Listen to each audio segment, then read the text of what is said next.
কিভাবে যোগমুদ্রা আসন করবেন এই পদ্ধতিটি আজ আমি আপনাদের দেখাবো। ডান পাটিকে তুলে বাম পায়ের উপর রেখে দিতে হবে, বাম পাটিকে তুলে ডান পায়ের উপর এইভাবে রেখে দিতে হবে।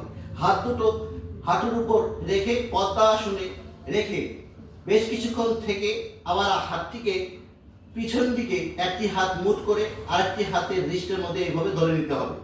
ধরে নিয়ে এবার মাথাটিকে আস্তে আস্তে দমটিকে ছাড়তে ছাড়তে সামনের দিকে নেমে যেতে হবে। এইভাবে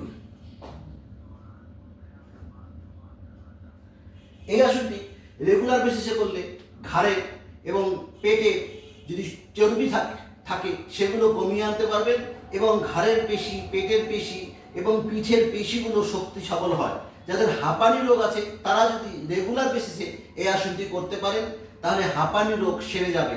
এছাড়া শ্বাসের টান বা গলায় যদি কোনো রকম কফ জমে থাকে সেগুলো কিন্তু এই আসনটি করলে সারিয়ে নিয়ে আসতে পারবেন। এই আসনটিকে বলা হয় যোগমুদ্রা আসন।